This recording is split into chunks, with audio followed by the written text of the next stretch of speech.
Hello mga gwapo, mga gwapa.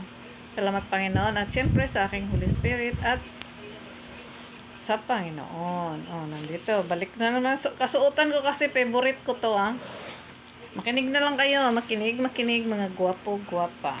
Nandito ako sa Ezekiel 1. Ang pangitain tungkol sa kaningningan ng Diyos. Akong si Ezekiel ay isa sa mga itinapon sa baybay ng Ilog Kibar noong ikalimang araw ng ikaapat na buwan ng ika-30 taon.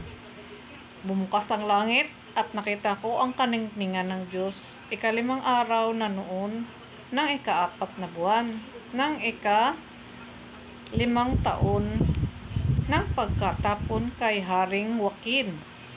Ako na saserdote at anak ni Busi ay nasa Kaldea sa baybayin ng Ilog Kibar nang kausapin ni Yahweh.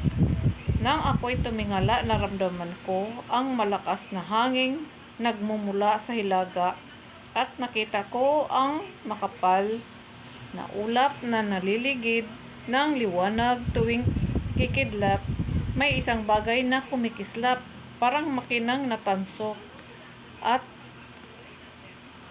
tanso sa sentro ng bagyong ito. May 4 na nilalang na buhay na anyong tao. Sila'y may taga-4 na muka at pakpak. Tuwid ang kanilang mga binti. Ang mga paa nila ay parang paa ng baka at makinang na tila makinis na tanso. Nasa ilalim ng kanilang mga pakpak ang kanilang mga kamay, parang kamay ng tao. Magkadikit ang kanilang mga pakpak. Hindi na sila kailangang pumihit saan man sila ibig pumunta pagkat nakaharap sila kahit saan. Sa harap, mukha nilang tao, sa kanang tagiliran mukhang leon.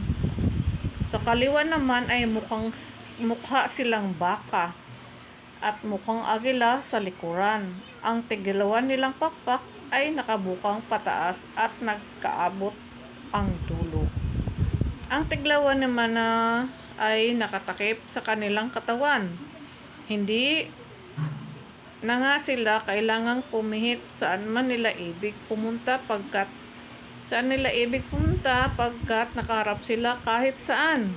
Sa gitna nila ay may maliyab na apoy na parang sulo at nagpapalipat-lipat sa 4 na nilalang na buhay.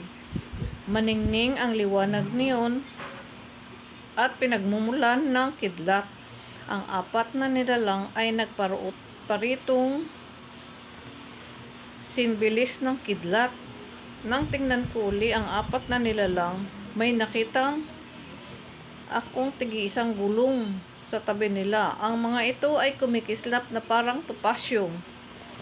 Iisa ang ayos nila at parang ang isa ay nakapaloob sa isa. Ang mga ito ay hindi kailangang ipihit saan man ito gustong pagulungin pagkat nakaharap kahit saan. Ang bawat gulong ay puno ng mga mata sa palibot. Paglalakad ng 4 na nilalang, kasunod ang mga gulong. Kapag sila'y tumataas din ang mga gulong.